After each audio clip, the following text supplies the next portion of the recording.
Bismillahirrahmanirrahim. Alhamdulillahi rabbil alamin, wassalatu wassalamu ala asyrafil mursalin habibina wa syafi'ina wa maulana Muhammadin wa ala alihi wa ashabihi wa man ittaba'ahu ila yaumiddin. Rabbi shrah li sadri wa yassir li amri wa hlul 'uqdatam min lisani yafqahu qawli. Hamba-hamba Allah, Assalamualaikum warahmatullahi wabarakatuh. Maha suci Allah subhanahu wa ta'ala yang kembali mempertemukan kita untuk sama-sama meningkatkan persiapan menghadapi hari abadi, hari yang akan kita masuki melalui pintu kematian. InsyaAllah untuk kajian pagi hari ini kita tadabburi surat Yasin ayat 12 yang berbicara tentang persiapan menghadapi kematian. Allah subhanahu wa ta'ala berfirman, Inna nahnu nuhyil mauta wa naktubu ma qaddamu wa atharahum wa kulla syai'in ahsaynahu fi imamin mubin. Saya bacakan beberapa riwayat.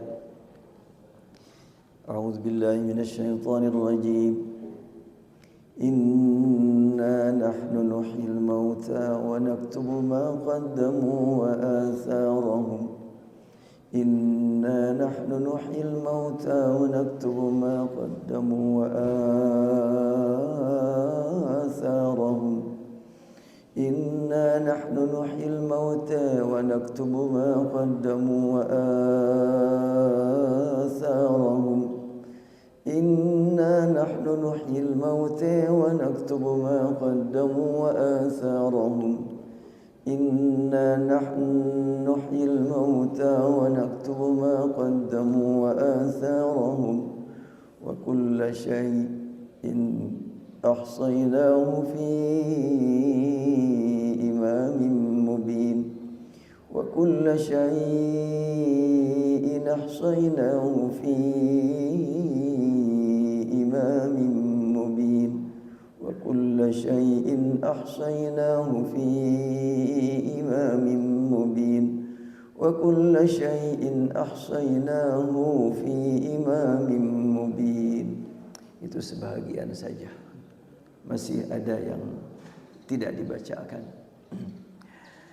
Inna, sesungguhnya kami, nahnu, kamilah, nuhyil mauta, kami yang menghidupkan semua yang mati. Sampai terulang kami 3 kali. Inna nahnu nuhyi. Nuhyi itu tidak punya makna selain kami yang menghidupkan.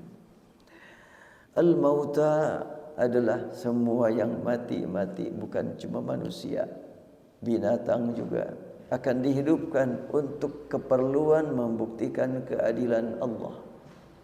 Ketika ada orang yang waktu di dunianya senang menyakiti binatang, binatang nanti akan dihidupkan untuk menuntut orang yang menyiksa.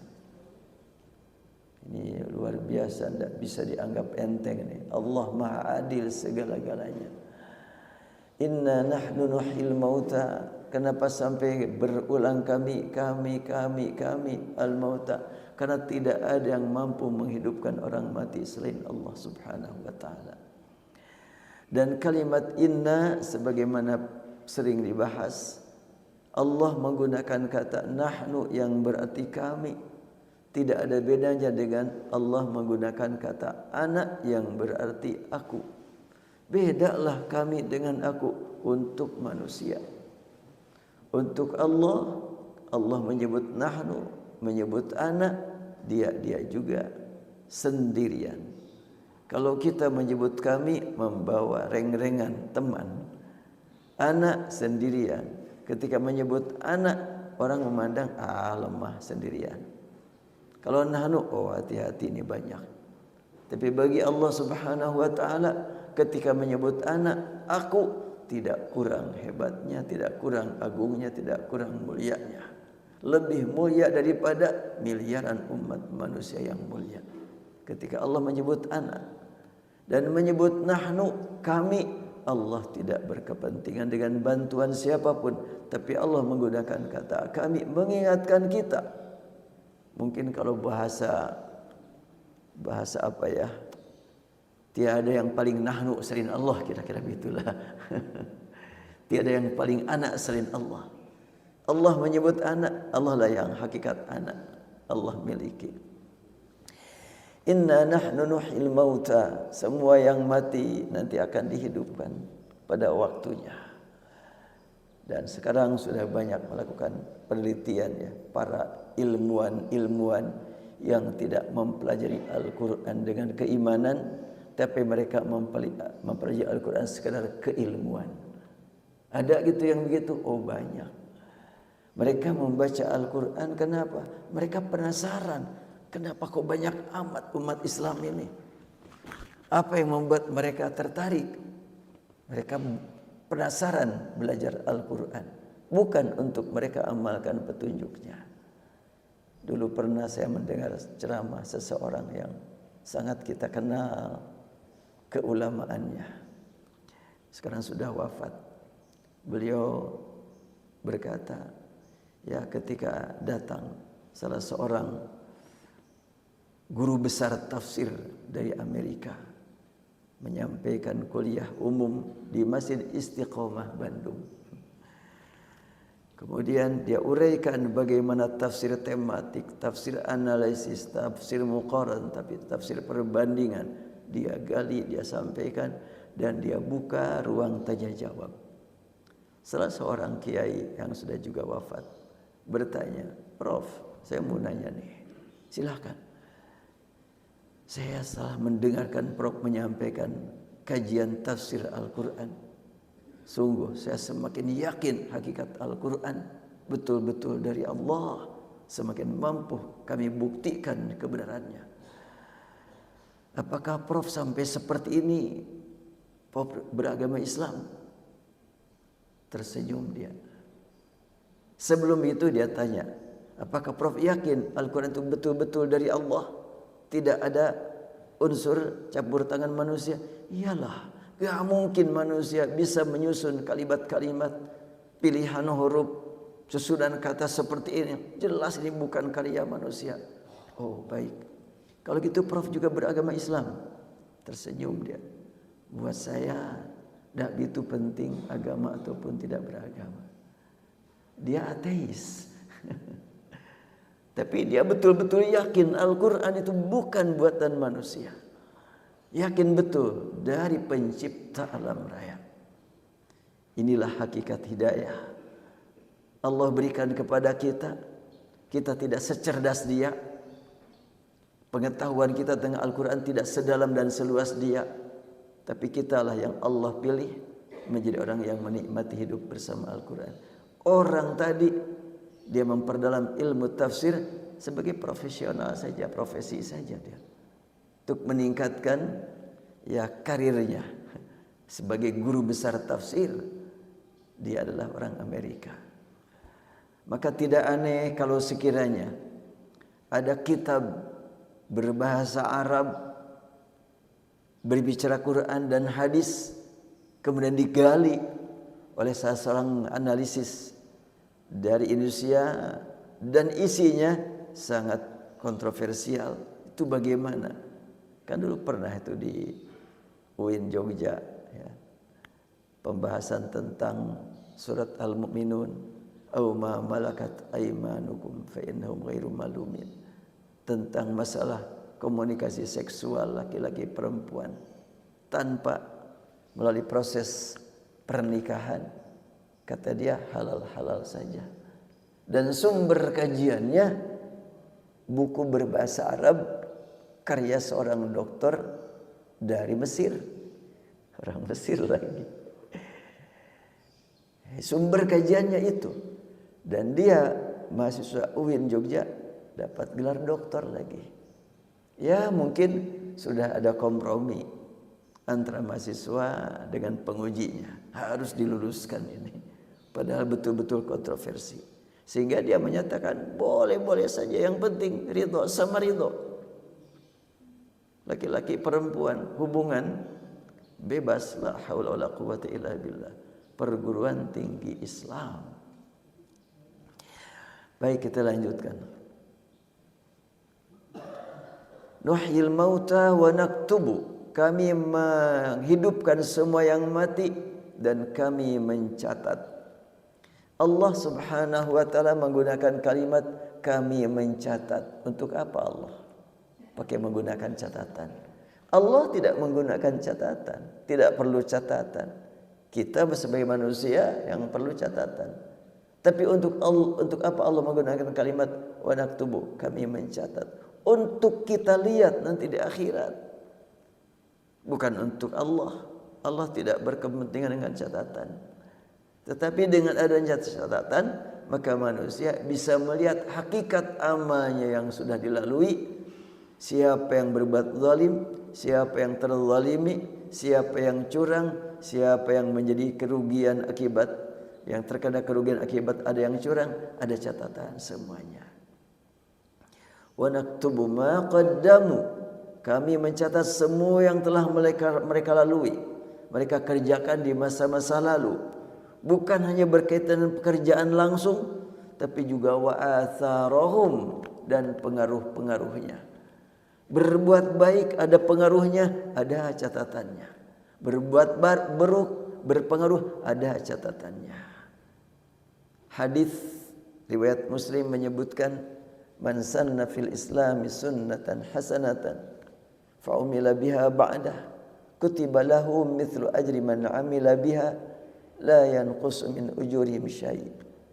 Wa man sanna fil islami sunnatan sayyi'atan fa umila biha ba'dah kutiba alaihi wizruha wa wizru man amila biha la yanqus min uzurihim syai'. Rasulullah bersabda, siapa yang melakukan sunnah, siapa yang membuat sunnah yang baik dalam Islam, diikuti yang lain, maka yang lain yang mengikutinya dapat pahala sesuai amal masing-masing. Dan yang membuat gagasan pertama mendapatkan nilai, di samping hasil kerja dia juga terlimpahkan hasil kerja para pengikutnya tanpa mengurangi nilai para pengikutnya. Oh, itu sunnah Nabi mungkin yang dimaksud. Enggak. Gagasan dia. Kenapa? Karena ada lanjutan. Wa man sanna fil islami sunnatan sayyi'atan. Siapa yang berbuat buruk, niat melaksanakan Islam. Ada gitu ya. Niatnya Islami tapi praktiknya buruk. Diikuti sama yang lain.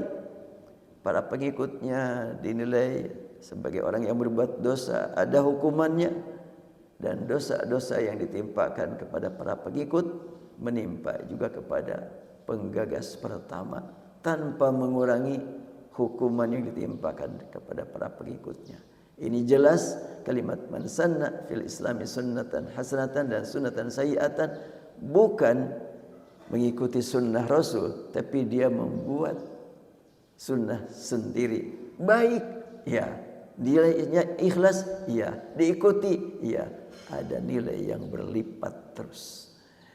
Buruk diikuti, oh bahayanya akan berlipat terus. Itulah wa atharahum. Bekas pengaruh perbuatan seseorang akan tercatat terus sampai di akhirat. Sampai tidak ada akhirnya. Terus berkembang. Wa kulla syai'in ahsaynahu fi imamin mubin. Dan segala sesuatu ada perhitungannya. Kalau Allah menghitung, ya enggak perlu pakai kayak kita. Allah cukup melihat, mendengar, langsung keputusannya ada. Ahsaynahu fi imamin mubin. Tercatat, tertulis fi imamin mubin. Imam yang dimaksud di sini tentunya buku catatan nanti di akhirat yang menjelaskan, kalimat mubin yang menjelaskan. Itu adalah sekilas terjemah. Inna nahnu nuhyil mauta, sungguhnya kami, hanya kamilah yang menghidupkan semua yang mati. Ayat ini menjelaskan tentang hakikat keimanan, yaitu beriman kepada berita tentang yang gaib, atau masalah kegaiban semua yang gaib. Apa yang dimaksud dengan kegaiban semua yang gaib? Kita temukan dalam surat Al-Baqarah di awal, tanda muttaqin adalah alladzina yu'minuna bil ghaib. Orang yang beriman kepada ghaib. Sering diartikan yang gaib, bukan yang gaib. Ghaib itu kegaiban yang gaib. Kalau yang gaib bukan ghaib tapi ghaib. Sedikit saja perbedaan bentuk kalimat, maknanya sangat jauh. Kenapa kok tidak bisa diartikan beriman kepada yang gaib? Memang beriman kepada iblis. Kan iblis gaib, setan gaib, jin gaib. Kita tidak beriman kepada jin, tidak beriman kepada iblis, tapi beriman kepada kegaiban iblis, kegaiban jin. Makanya Al-Quran menyebutkan bil ghaibi, bukan bil ghaibi. Itu bahasa Arab memang Allah pilih untuk Al-Quran karena memiliki rahasia huruf, rahasia kata, rahasia susunan kata. Semua kehidupan dan batas waktu hidup sudah ditentukan oleh pencipta kehidupan tanpa ada campur tangan makhluknya. Namun Allah gunakan kalimat inna, bukan ana, mengingatkan hakikat kekuasaan Allah. Dalam Al-Quran sering kita temukan kata kami, terjemahannya. Terjemahan dari inna, nahnu, inna khalaqnakum min dzakarin wa untha wa ja'alnakum syu'uban wa qabaila lita'arafu. Sungguhnya kami telah menciptakan, kami menjadikan. Kalimat kami di situ jelas Maha Satu, Maha Esa Allah Subhanahu wa taala. Kepastian adanya kehidupan setelah mati telah ditetapkan oleh pencipta semua yang hidup dan penentu semua kehidupan sejak sebelum kata hidup dan kehidupan dikenal manusia. Iya, sebelum ada orang yang berkata hidup, kehidupan sudah ada. Allah yang menciptakan. Berita adanya kehidupan sesudah mati dikemukakan dengan menggunakan susunan kalimat yang diberi beberapa penekanan, yaitu kalimat inna. Ya, itu kan huruf yang menunjukkan makna kami. Pada awal ayat ini terulang 3 kali. Inna nahnu nuhyi. Itu menekankan kami, kami, kami. Gak ada campur tangan yang lain. Susunan kalimat ini memberi isyarat bahwa kebanyakan manusia tidak percaya adanya kehidupan sudah mati. Buat apa kok Allah pakai menggunakan kalimat sesungguhnya kami, kamilah kami. Habis masih banyak orang yang tidak percaya akan adanya kehidupan sudah mati. Kalau semua manusia percaya akan adanya kehidupan sudah mati, hati-hatilah, waspada sebelum mati ini. Tapi banyak orang yang walaupun sudah dikasih tahu, gak yakin. Bahkan orang yang suka membaca Al-Quran masih ada yang ragu akan hakikat kehidupan sesudah mati. Susunan kalimat ini memberi isyarat bahwa kebanyakan manusia tidak percaya adanya kehidupan sudah mati, atau mereka tidak percaya bahwa kehidupan sudah mati sangat berhubungan dengan kehidupan saat hidup di dunia. Udah mati aja alam lain, sekarang nikmati aja hidup. Wa naktubu ma qaddamu, dan kami mencatat apa yang telah mereka kerjakan. Dalam kehidupan masyarakat, pekerjaan mencatat memerlukan alat tulis. Lafaz naktubu yang berarti kami mencatat tidak dapat dipahami dengan bahasa yang biasa kita gunakan untuk manusia. Ya, mencatat begini atau begini.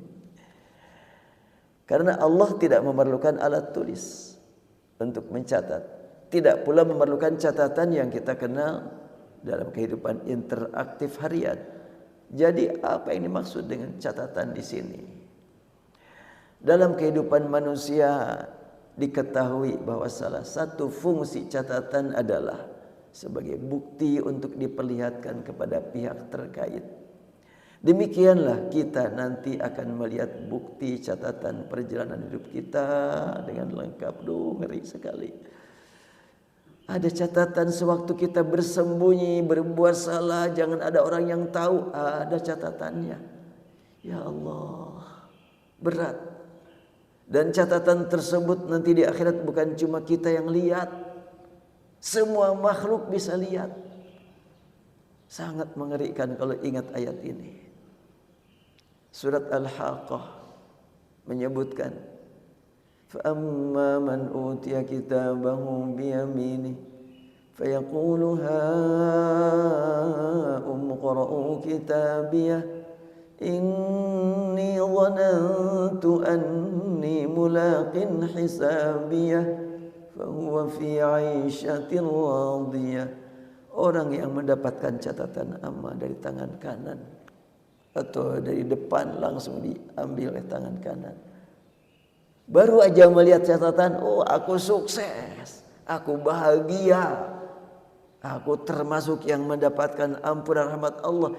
Baca lihat di catatan amalku. Dia memanggil manusia bahkan makhluk lain, ha umuqra'u kitabiyah, silakan baca catatan amalku. Itu bagi yang sukses. Bagaimana yang tidak sukses?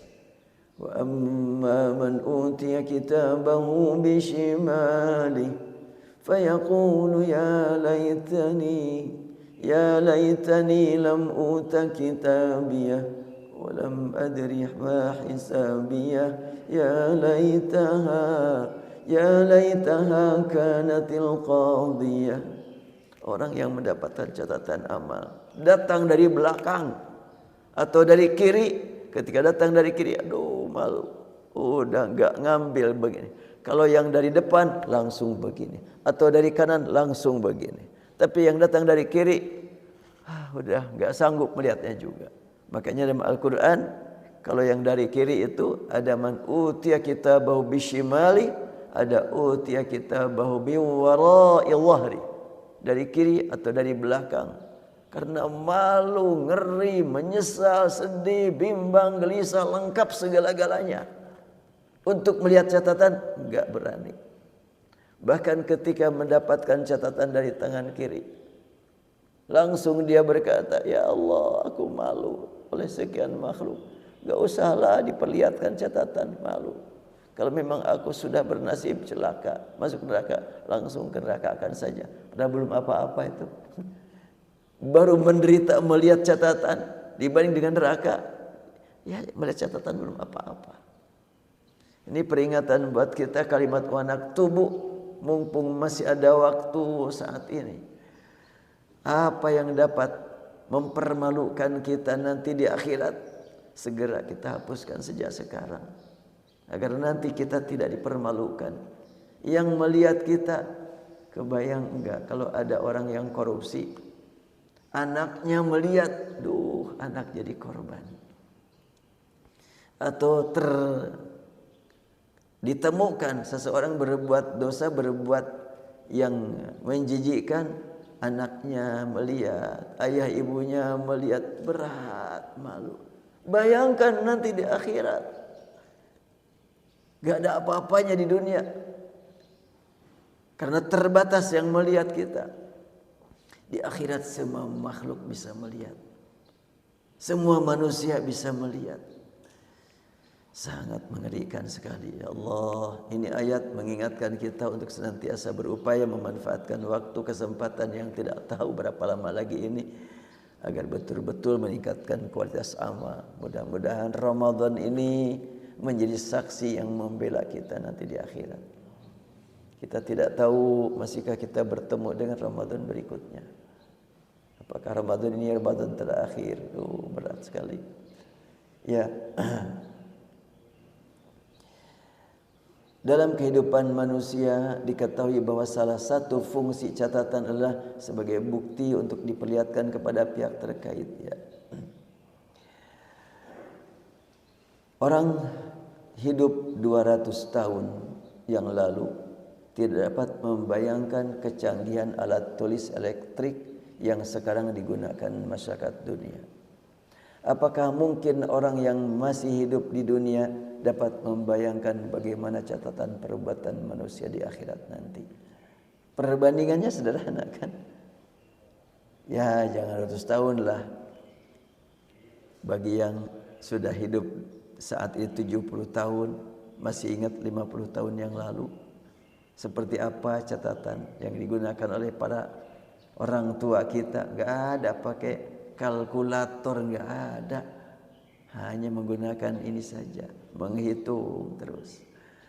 Sekarang begitu berkembang terus teknologi, ini cuma bagian yang mengingatkan kita bagaimana canggihnya nanti di akhirat. Kalau sekarang kita ingin melihat catatan hidup 2 tahun yang lalu, dibuka lembaran atau mungkin dipanggil melalui komputer. Nanti bisa terlihat semuanya pada saat yang sama. Usia kita di dunia berapa puluh tahun, terlihat semuanya catatan amal kita pada saat yang sama. Tidak mesti dibuka halaman. Tidak dapat kita bayangkan saat ini sebagaimana kemajuan teknologi saat ini tidak terbayangkan oleh orang yang hidup 200 tahun yang lalu atau 100 tahun yang lalu atau 50 tahun yang lalu.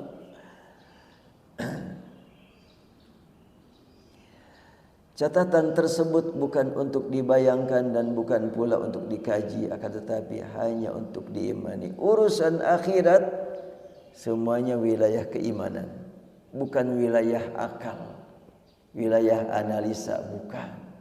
Tidak sampai akal kita untuk memahami kehidupan akhirat. Makanya yu'minuna billahi wal yaumil akhir wa bil akhirati hum yuqinun. Tidak ada wa bil akhirati hum ya'lamun, yafhamun, yatafakkarun, yaqilun, enggak ada. Yaqilun, yatafakkarun, ya'lamun, yafhamun itu untuk dunia semuanya. Ya, saya kadang-kadang bercanda gitu kepada majlis ketika bertanya, nanti di akhirat kita akan disediakan khamr, mau minum enggak? Pada geleng-geleng kepala, kan khamr haram kan? Ya haram di dunia, di akhirat enggak ada yang haram. Boleh gitu nanti? Ya silakan. Kan kita dengan ibadah saum menjauhi yang halal, biar nanti di akhirat yang haram jadi halal. Di dunia yang halal kita jauhi, apalagi yang haram. Di akhirat yang haram kita nikmati, apalagi yang halal. Karena kalau sudah akhirat sudah tidak ada lagi larangan dan perintah, semuanya bebas-bebas saja. Kalau di dunia bapak-bapak dipersilakan kalau perlu dan mampu dan kondisi mendukung untuk beristri lebih dari satu. Itu pun tidak dimanfaatkan. Gak tahu ya jamaah Fathul Ummah. Saya jangan sok tahu, jangan-jangan di sini ada yang 4 istrinya. Untuk di akhirat, jangankan bapak-bapak, ibu-ibu juga suaminya banyak. Mau bu punya suami banyak? Dan itu Al-Quran. Al-Quran tidak membeda-bedakan antara bapak dan ibu.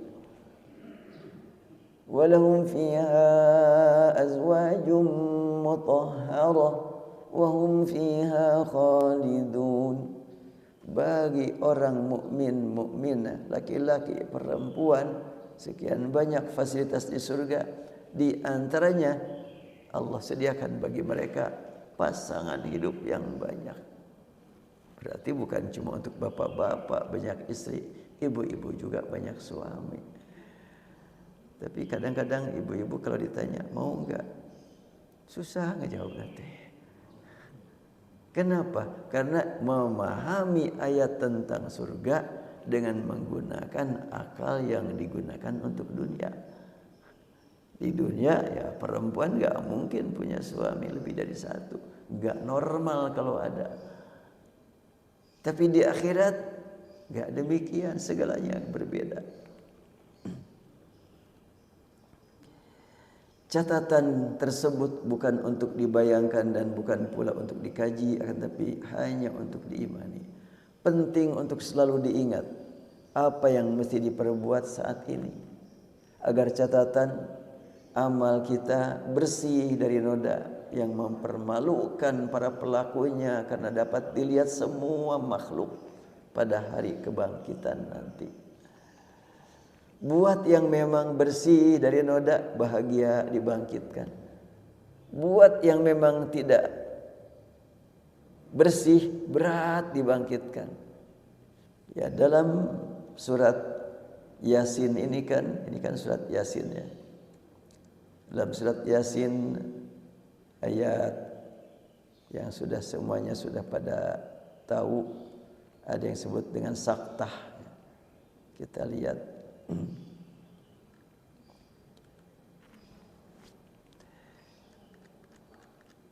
Allah Subhanahu wa taala menjelaskan tentang bahwa semua makhluk, semua manusia akan dimasukkan ke dalam alam kubur dan nanti akan dibangkitkan dari alam kubur.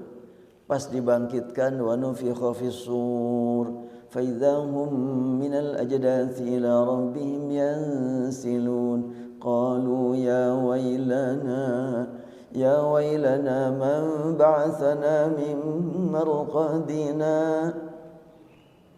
Nah, ketika dibangkitkan dari kubur, mereka berkata, siapa yang membangkitkan kami? Hadza ma wa'ada ar-Rahman. Dijawab oleh orang-orang yang beriman, ini yang dijanjikan Ar-Rahman. Kapan menjawabnya? Ada dua cara membaca. Ada yang saktah, ada yang waqaf. Mungkin sudah dipelajarilah semuanya ini. Biasanya yang digunakan saktah. Qalu ya wailana man ba'athana min marqadina hadza ma wa'ada ar-Rahman. Itu ada saktah. Boleh saktah berhenti sejenak tanpa nafas atau waqaf. Bedanya apa saktah dengan waqaf?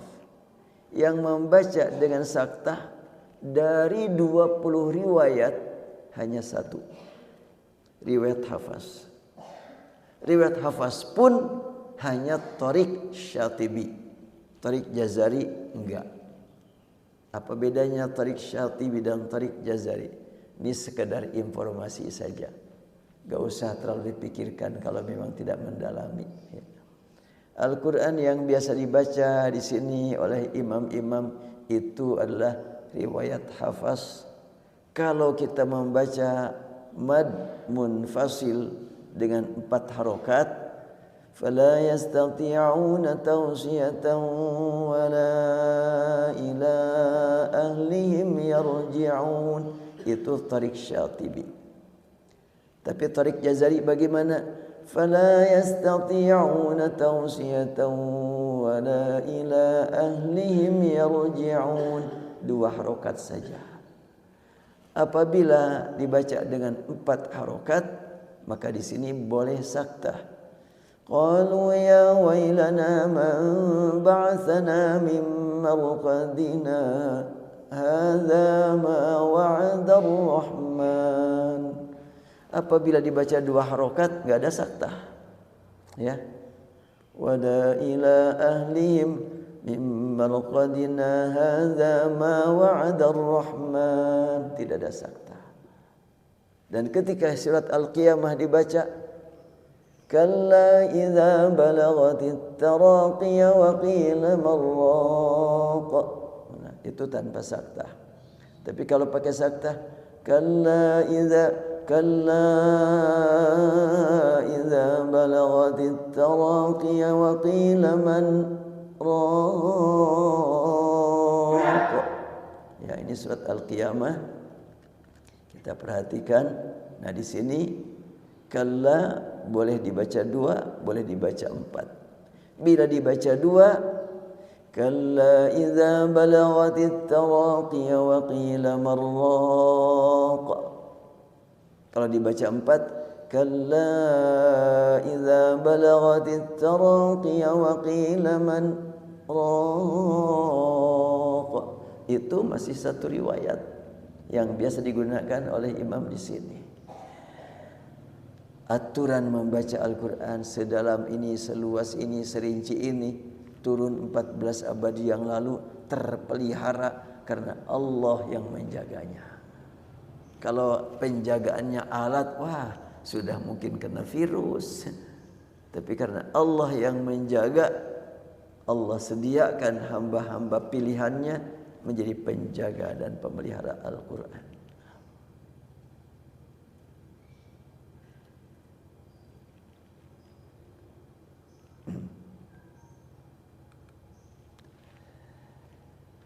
Ya, kita lanjutkan. Penting untuk jika ada alat elektronik yang digunakan saat ini dapat menghitung dengan cepat secara otomatik serta dapat dipercaya, bagaimana dengan catatan akhirat? Lebih daripada kecepatan sekarang. Bagaimana dengan catatan yang ditetapkan Allah?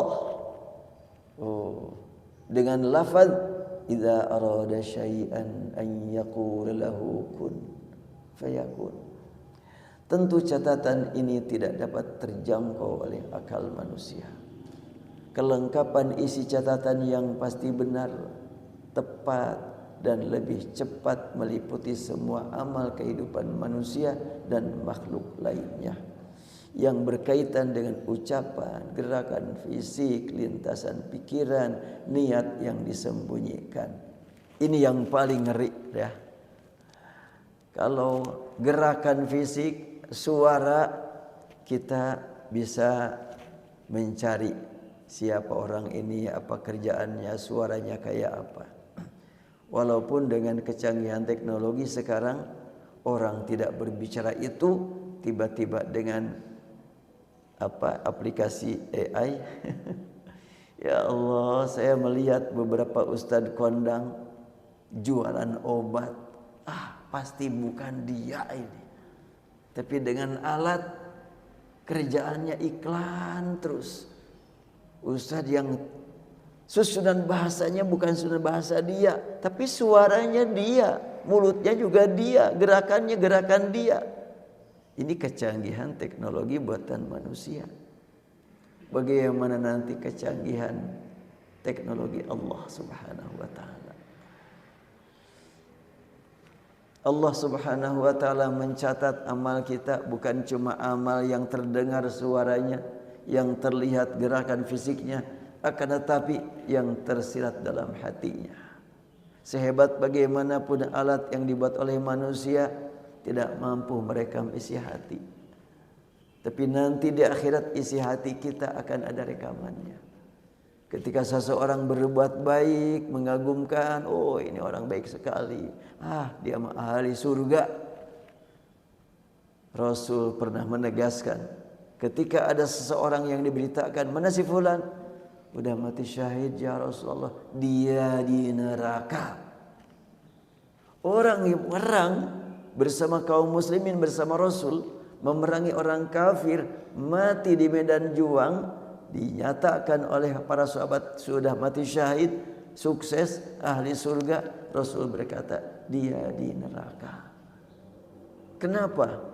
Memang tampilannya mengagumkan, tutur katanya menakjubkan, tapi hati dia bukan mencari ridha Allah, mencari kehidupan, mencari sanjungan manusia. Itulah hadis menyebutkan, man amila amalan laisa ali amruna fahuwa raddun.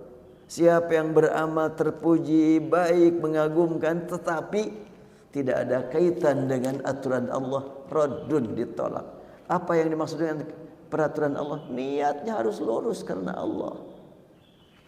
Orang diberi kesempatan oleh Allah memegang harta berlimpah, dibagi-bagikan. Di mana ada yang memerlukan, didatangi, dikasih. Di situ ada lembaga pendidikan yang perlu bantuan, dibantu. Di sana ada panti asuhan, dikasih. Oh hebat benar nih orang. Pastikah masuk surga? Tergantung. Allah Maha tahu nilai hati dia seperti apa. Sebaliknya, mungkin orang tersebut punya tetangga beriman, sakit-sakitan, miskin, dibantu terus oleh dia. Nanti ketemu di akhirat, yang mukmin, yang sakit, yang sering dapat bantuan dari yang tidak mukmin di surga. Yang tidak beriman banyak memberi bantuan karena Allah berikan kepadanya kesempatan memegang harta dan dia salurkan harta tersebut demi kepentingan masyarakat, ternyata masuk neraka. Hah? Kok bisa seperti itu? Mana keadilan Allah? Keadilan Allah jangan diukur dengan keadilan manusia. Keadilan Allah itu ya maha adil Allah. Mana bukti keadilannya? Itu sewaktu orang yang memegang harta, dia keluarkan harta untuk diberikan kepada orang miskin, orang kena bencana. Ingat enggak harta yang dia salurkan itu milik siapa? Milik Allah kan? Ingat enggak kepada pemiliknya?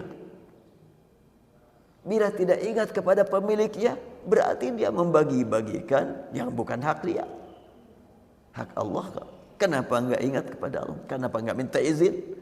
Mestinya sewaktu membagi-bagikan, hati berkata, Bismillah, akan kubagikan ini harta Allah. Ini amanat dari Allah. Ya, saya kemarin dengan beberapa orang sampaikan tentang hakikat harta. Harta yang ada di tangan kita sebelum kita gunakan belum jadi rizki, baru amanat. Semakin banyak yang dipegang, semakin berat pertanggungjawaban tentang amanat. Bila sudah disalurkan, jadi rizki. Penyalurannya benar apa enggak? Bila benar, niat karena Allah, itu rizkun karim namanya. Rizki yang mulia, nanti yang akan dinikmati di akhirat. Apabila, itu mah dimakan aja. Oh itu udah masuk ke toilet itu. Dimakan mah enggak ada artinya apa-apa. Dipakai beli pakaian paling rusak, sudah selesai. Tapi kalau sekiranya bapak atau ibu dapat harta digunakan untuk keluarga semata-mata niat ibadah, itu rizkun karim. Jangan dipandang kalau sekiranya memberi nafkah kepada keluarga itu hukumnya tidak wajib, kan wajib. Kalau wajib dan niat melaksanakan kewajiban, ibadah terus. Ya, pada waktu kemarin di tempat yang lain saya membahas tentang innamas shadaqah. Insyaallah lain kali kita bahas tentang sedekah tinjauan tafsir komprehensif. Sedekah jujur. Innamas shadaqatu lil fuqara. Sedekah adalah untuk fakir, masakin, amilin, muallaf qulubuhum dan selanjutnya. Semua ulama tafsir mengartikan ayat innamas shadaqatu lil fuqara, sedekah hanyalah untuk fuqara, adalah arti sedekah di sini disebutkan zakat. Ini insyaallah lain kali kita bahas nih. Studi komprehensif ayat zakat. Innamas shadaqat. Kalimatnya sedekah bukan zakat. Tapi semua ulama tafsir mengartikan ini zakat. Ya kenapa menggunakan sedekah kalau memang maksudnya zakat? Pasti punya makna tambahan. Apa itu tambahannya? Ya, ketika orang yang punya emas 200 gram menjelang 1 tahun harus dikeluarkan zakatnya 2,5%. 5 gram. Aduh, 5 gram harus dikeluarkan. Berat. Udahlah biar tidak kena wajib zakat, jual aja lah sebelum 1 tahun 150 gram. Kalau 50 gram makan enggak kena wajib zakat. Itu enggak jujur itu. Padahal harta yang dia pegang 200 gram itu belum jadi rezeki dia. Bila dia keluarkan zakatnya 2,5%, itulah rezeki dia. Kalau yang 195 lagi akan ditinggal kok. Enggak akan dibawa ke kuburan, ditinggal sudah selesai. Pertanggungjawaban ada nanti di akhirat. Itu kenapa dibiarkan? Enggak digunakan, enggak dimanfaatkan. Wah, kalau seperti itu mengerikan ya.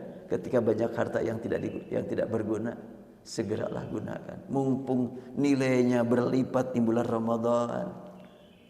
Nah, ibu-ibu yang bukan ibu-ibu di sini ya, tempat yang lain, yang bajunya sampai 3 lemari, Ketika mau dipakai, bosan ya mah, udah lama. Ketika ini juga bosan. Ketika mau disedekahkan, jangan, ini dibelinya juga di Singapura deh teh. Yang ini masih bagus. Ketika mau disedekahkan, tiba-tiba jadi bagus itu baju. Ketika mau dipakai, udah bosan gitu. Itu bagaimana pertanggungjawabannya nanti di akhirat? Bukan cuma pakaian, alat-alat rumah tangga di dapur. Kan kadang-kadang di sebahagian lingkungan ibu-ibu jalan-jalan ke supermarket. Oh ini murah, beli. Padahal dari rumah nggak niat beli. Ketika ditanya, mau beli apa? Ini beli murah nih. Buat apa? Memang perlu sekarang? Ya nanti sewaktu-waktu diperlukan. Tak sewaktu-waktu belum diperlukan. Ternyata nggak dipakai-pakai juga. Cuma disimpan aja. Itu berat tuh tanggung jawabnya di hadapan Allah. Sudah bagikan kepada yang memerlukan. Tapi berat membagikannya itu. Ya samalah urusan harta seperti itu. Maka kalimat sidqun, sedekah, jujur. Kamu itu megang harta. Amanat dari Allah Subhanahu wa ta'ala. Baik. Udah jam 6 lebih ya. Dikira teh masih jam 5. Ya. Belum selesai ini ayat 12 surat Yasin. Wa atharahum wa kulla syai'in ahsaynahu fi imamin mubin. Ya, saya gali satu hadis yang ini sangat penting buat diri saya sendiri. An Alqamah an Bilal bin Al-Harith Al-Muzanni قال رسول الله صلى الله عليه وسلم إن الرجل لا يتكلم بالكلمة من رضوان الله عز وجل ما يظن أن تبلغ ما بلغت يكتب الله عز وجل له بها رضوانه إلى يوم القيامة وإن الرجل يتكلم بالكلمة من سخط الله عز وجل ما يظن أن تبلغ ما بلغت يكتب الله عز وجل بها عليه سخطه إلى يوم القيامة قال فكان القمة يقول كم من كلام قد منعني حديث بلال بن حارث. Artinya Alqamah berkata dari Bilal bin Haris, Rasulullah bersabda, seseorang mengungkapkan satu kata yang tidak dipandang kata-kata tersebut bermakna buat kepentingan yang lain, makanya enggak diingat-ingat, jalan aja terus. Ternyata ada catatan di hadapan Allah, perkataan dia diikuti sama yang lain, dan baik dan banyak orang yang memang mengambil manfaat dari kata itu. Nanti di akhirat ternyata satu kata yang sudah lupa, pahalanya berlipat. Itulah kalimat wa naktubu ma qaddamu wa atharahum. Sebaliknya ada orang yang mengeluarkan kalimat satu kata mungkin bercanda, enggak bermaksud menghina orang, tapi bercandanya kurang dipikirkan sebelumnya. Di depan teman-teman, datang temannya satu bawa mobil bagus, langsung ditanya, "Oi, masih bunyi nih kredit katanya." Kapan tuh, dari mana tuh? Mungkin yang bawa mobil, aduh gak enak juga nih, sembarangan. Canda si canda jangan sampai di sini. Sakit tanpa sengaja. Nah sekarang banyak orang yang bercanda, jadi anggap enteng-enteng saja. Itu peristiwa teh manisnya namanya. Itu bagaimana pertanggungjawabannya di hadapan Allah, itu gak dianggap enteng itu. Nah, ini hadis menyebutkan orang berkata yang baik tidak dianggap bernilai biasa-biasa aja lah. Ternyata nanti di akhirat ketemu catatannya luar biasa, pahalanya besar. Sebaliknya, orang yang berkata tidak disengaja buruk ternyata berpengaruh, diikuti, bahayanya, dosanya begitu besar. Kata Alqamah, saya sering mengungkapkan satu kata, nanti dulu, manfaat apa enggak. Mau ngomong, nanti dulu, jangan-jangan ini enggak berguna. Sampai kata Alqamah, aku sering mau berbicara enggak jadi, karena khawatir perkataanku membahayakan orang lain. Wallahu alam. Dicukupkan dulu bahasan sampai di sini. Ya, cukupan apa ada yang mau bertanya? Insyaallah ya enggak Bapak. Ada mic-nya enggak atau langsung aja?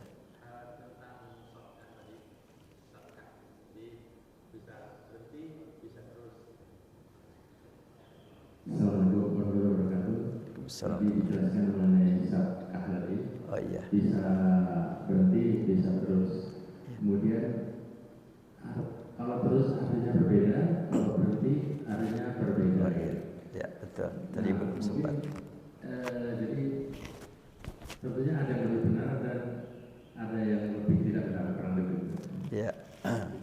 Kita gambarkan kafir mukmin, kafir mukmin. Orang kafir berkata, ya wailana man ba'athana min marqadina. Duh, celaka kami. Siapa yang membangkitkan kami? Langsung direspon oleh orang mukmin di depannya. Ini janji yang sudah kita dengar dari Ar-Rahman. Itu bacaan dengan saktah. Langsung direspon. Nah, sedangkan yang satu lagi, qalu ya wailana man ba'athana min marqadina. Siapa yang membangkitkan kami? Orang-orang mukmin ketawa, sinis, cemoohan gitu. Setelah itu, ini sudah dijanjikan Ar-Rahman, tahu? Kamu sih enggak dengar. Nah, itu yang wakaf. Jadi yang wakaf membiarkan dia menjerit ketakutan dengan ancaman, dibiarkan, dicuekin dulu. Bahkan dilecehkan, diketawakan. Setelah itu baru dijawab, hadza ma wa'adar rahman. Berarti kita dapat membayangkan nanti di akhirat ada mukmin yang merespon langsung pertanyaan orang kafir, ya wailana man ba'atsana min marqadina. Ada mukmin yang ngeledek dulu. Setelah itu baru menjelaskan. Karena lama kelamaan, ya bilangin sama dia, ini sudah dijanjikan Allah, biar dia tahu bahwa kita enggak menyesal, enggak bimbang, enggak gelisah. Jadi adanya dua bacaan menggambarkan betapa dahsyatnya hari kebangkitan nanti. Orang yang menyesal berhadapan dengan mukmin, ada yang direspon mukmin, ada yang dicuekin dulu oleh orang mukmin. Itu adalah tadabbur saya lah gitu. Saya tidak menemukan ulama menjelaskan seperti itu, tapi saya mempertanyakan kenapa ada saktah. Dan saya perhatikan saktah yang lain juga begitu. Jadi istilah para ulama, ilmu tajwid itu adalah termasuk tafsir. Bahkan lebih dari itu, seorang ahli maqamat, ahli baca Al-Quran dengan irama, pilihan irama juga merupakan tafsir. Kalau memang orang yang berirama dengan Al-Quran itu muncul dari hati iramanya, itu tafsir juga. Apalagi ilmu tajwid. Contoh lain, surat Yusuf. Nah, kita perhatikan ini surat Yusuf, insyaallah semuanya tidak ada yang asing dengan bacaan Ismam. Allah Subhanahu wa taala menggambarkan tentang bagaimana kehidupan Nabi Yusuf di hadapan saudara-saudaranya ketika Nabi Yusuf berkata kepada ayahnya, "Ya abati, inni ra'aitu ahada asyara kawkaban wasyamsa wal qamara ra'aituhum li sajidin." Ayahanda, aku bermimpi. Mimpi apa, Nak? Mimpi melihat 11 bintang dan matahari dan bulan sujud padaku. Saya membayangkan ketika anaknya berkata begitu, Nabi Yakub langsung memeluknya sambil meneteskan air mata. Duh, anak ini bukan anak biasa. Sudah ganteng, kemudian masa depannya sudah dapat dipastikan bukan sembarang manusia. Sampai bintang 11 matahari bulan sujud, ini betul-betul bukan orang biasa. Nangis ayahnya sambil berkata, nah jangan bilang-bilang mimpimu sama siapapun. Sama saudaramu jangan.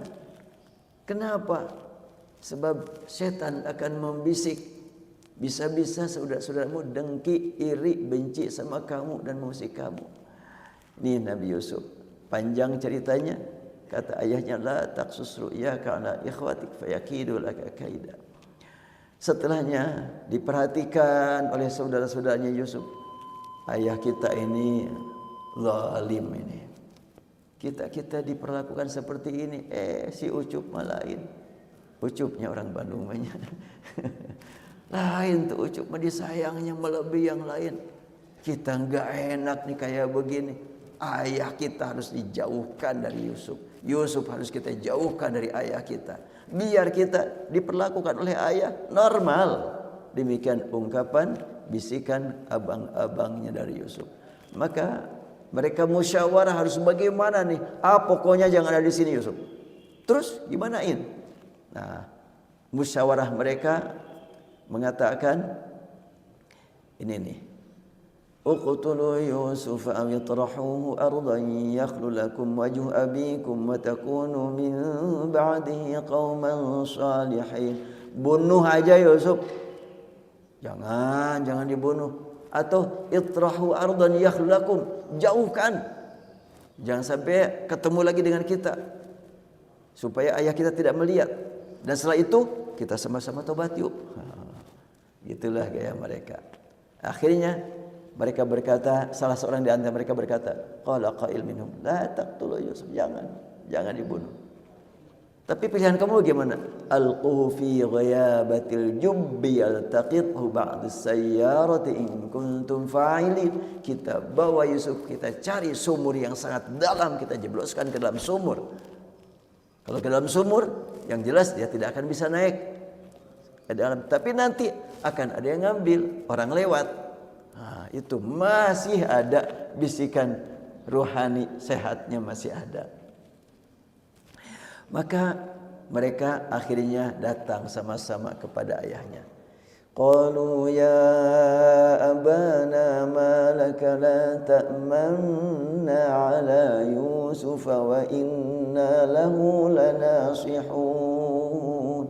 La ta'manna. Kita lihat ini di atas mim menjelang nun ada titik gede ya. Apa mananya ini? Ini isyarat untuk bacaan riwayat hafaz tidak seperti biasa. Kalau biasa la ta'manna, apa artinya la ta'manna? Jangan percaya kami. Padahal yang dimaksud oleh anak-anak Nabi Yakub bukan jangan percaya. Kenapa tidak percaya? Maksud mereka bukan la ta'manna tapi la ta'manuna.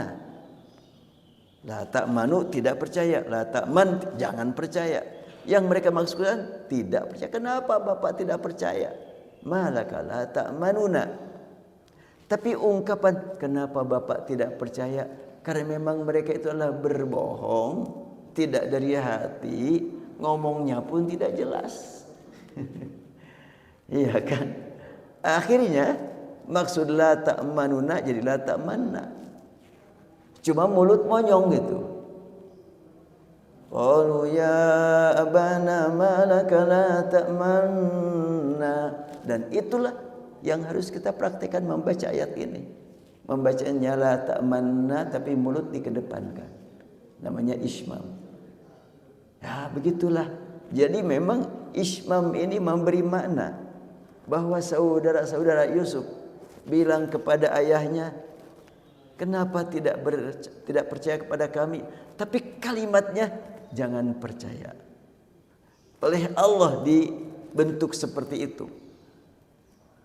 Makanya bacaan kita ini sepakat semua ulama qiraat yang 10 sama.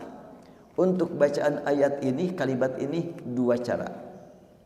Boleh kita membaca la ta'man, ya, la ta'man, kedepankan bibirnya. Tapi suaranya enggak ada bedanya antara la ta'manna dengan la ta'manna, enggak ada bedanya. Tapi ini prakteknya harus begitu. Bacaan kedua gimana? Qalu ya abana ma laka la ta'manna, la ta'manna. Nu-nya sedikit. Bukan la ta'manuna tapi la ta'manna. Nu-nya itu setengah. Ya, yang namanya orang bohong nggak sama dengan orang jujur, orang yang berkata sebenarnya. Adalah perbedaan. Inilah tajwid, subhanallah. Saya pun setelahnya menemukan semua ulama qiraat yang 10 untuk bacaan ini sama. Sampai saya merenung, oh ada apa kok bisa sama? Pasti ada makna. Ya, setelahnya diresapi makna dari awal. Oh iya, ini saudara-saudaranya Yusuf berbohong kepada ayahnya. Kebohongannya kelihatan dari raut wajahnya. Bermaksud la ta'manu jadi la ta'manna gitu. Nah, itulah salah satu makna. Allahu a'lam. Jadi tadi saktah juga begitu. Dari saktah ke saktah ada makna yang terkandung di dalamnya. Allahu a'lam. Mangga Ibu, ada mic-nya nih ke Ibu di belakang.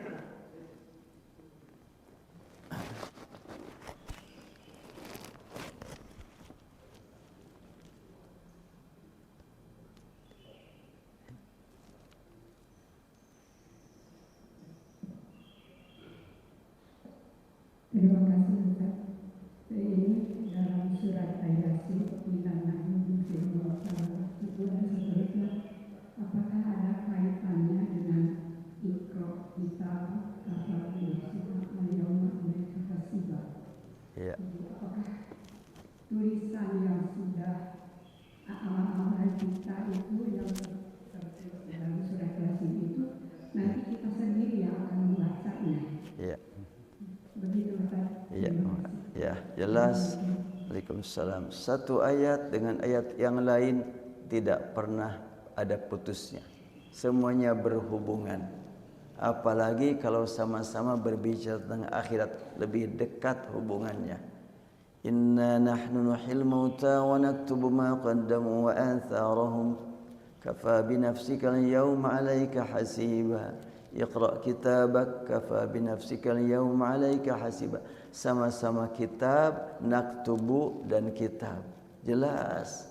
Bahkan walaupun umpamanya kelihatannya tidak berhubungan, tetap satu ayat dengan ayat yang lain, satu surat dengan surat yang lain sangat berhubungan. Makanya untuk riwayat khalaf, ini yang saya pakai saat ini untuk qiyamul lail, tadi baru mulai qiyamul lail di Masjid Baitul Maqdis. Ketika kita menyambungkan akhir ayat dengan awal ayat berikutnya, maka riwayat khalaf itu tidak pakai basmalah tapi nyambung saja. Kita ambil umpamanya ini,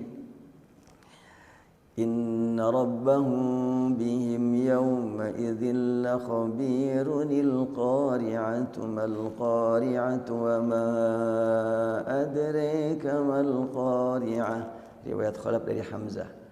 Berikutnya, narun hamiyatun alhaakumut takatsur.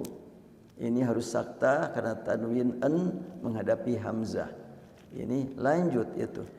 Wa ma adraka ma hiya narun hamiyatun alhaakumut takatsur. Untuk riwayat khalaf dari Hamzah. Nah, kemudian dari sini pemanya baru watawasau bis sabr. Di sini harus sakta karena ada kalimat wailun.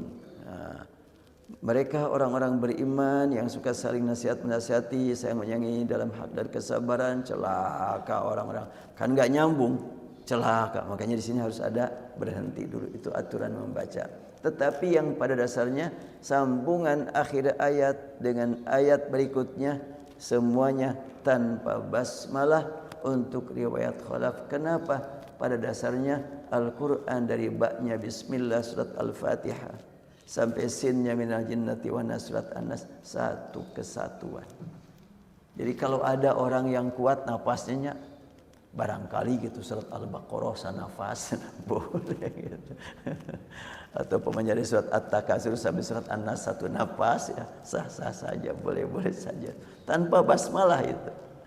Nah, tapi ada juga yang pakai basmalah dalam qiraat dalam keterangan Imam Syatibi wa basmalah baina suratin bi suratin, dan selanjutnya bahasanya ada yang baca basmalah sambungan dari surat dengan surat berikutnya, ada yang tanpa basmalah. Itu menunjukkan satu kesatuan. Nah, apalagi tadi ada kitab, ada naktub, itu mah pasti ada hubungannya. Itu aja yang ditanyakan Ibu. Iya.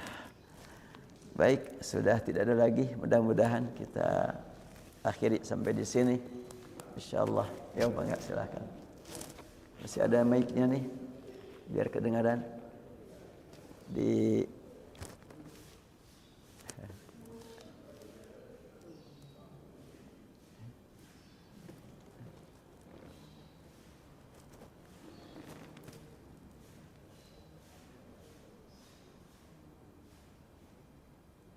Assalamualaikum warahmatullahi wabarakatuh. Assalamualaikum. Banyak di antara kita paham tentang bahwa setiap orang itu ada target, dan untuk capai target itu ada kemauan, ada kemampuan, ada kesempatan, dan ada waktu. Tapi setiap orang berbeda kemauannya, kemampuannya, kesempatannya, dan waktu. Informasi Bapak yang sangat berharga itu tidak sampai kepada sejumlah orang. Itu tanggung jawab siapa? Siapa yang bertanggung jawab tentang apa yang Bapak sampaikan ini? Sangat luar biasa bagi saya, bisa memahami. Tapi bagi orang lain tidak mampu, tidak sampai, tidak punya kesempatan, tidak punya, tidak dapat menjawab. Ini yang bertanggung jawab siapa, Pak? Dan tentunya di akhirat. Assalamualaikum warahmatullahi wabarakatuh. Waalaikumsalam warahmatullahi wabarakatuh. Dengan bimbingan Al-Quran, kita diperintah untuk menjaga keseimbangan dan sinergi ya, antara bekal yang datang dari Allah berupa pemikiran, perasaan, dan keyakinan. Kemampuan itu sangat berkaitan dengan pemikiran dan perasaan, terukur. Tapi kalau keyakinan, boleh jadi ada orang yang ilmunya masih dasar sekali, tetapi komunikasi qalbu dia mengalahkan orang yang luas wawasannya. Orang yang sholat dengan ilmu fikih yang mendalam, dikaji sekian banyak madhab, dia kuasai.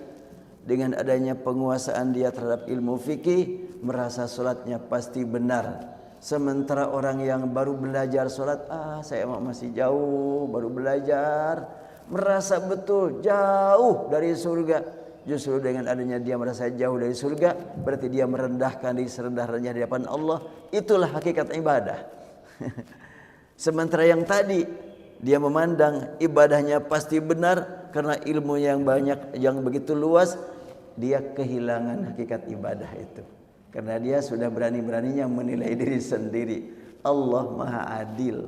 Oleh karena itu maka kita jadikan semua peristiwa yang kita saksikan pada diri kita, keluarga kita yang maju, yang tertinggal, di hadapan Allah sama, tergantung ketakwaan masing-masing. Sehingga tidak terpengaruh oleh keilmuan yang luas.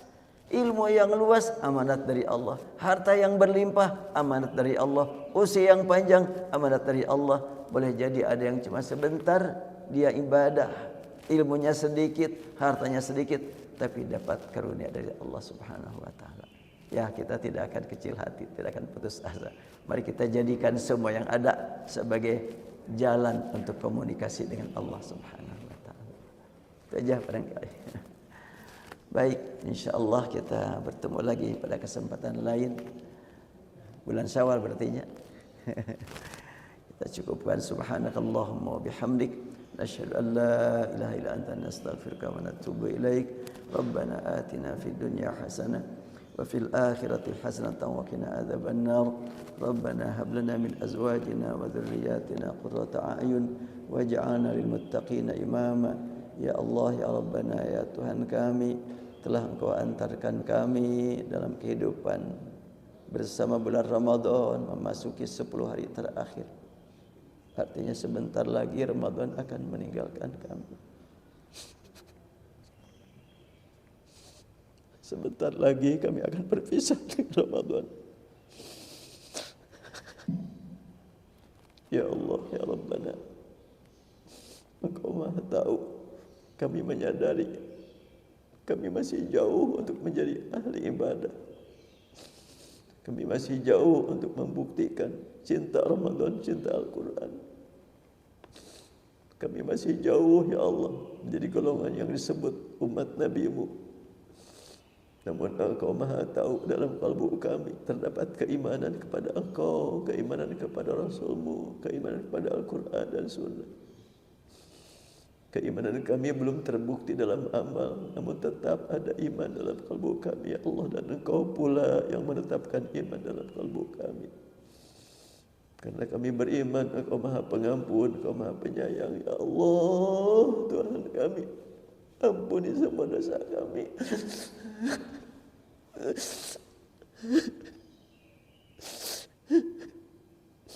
Curahkan rahmat-Mu kepada kami dan kepada orang tua kami, guru-guru kami, semua mukminin mukminat, muslimin muslimat yang masih hidup dan yang sudah wafat. Rabbana, ya Tuhan kami mohon, ya Allah, Engkau berikan kepada kami nikmat ibadah saat Lailatul Qadar tiba. Berikan kepada kami nikmat khusyuk, ya Allah. Rabbana ya Karim, Engkau Maha tahu dan Engkau yang telah menetapkan bagi semua kami. Apakah kami akan bertemu lagi dengan Ramadan berikutnya atau ini Ramadan terakhir?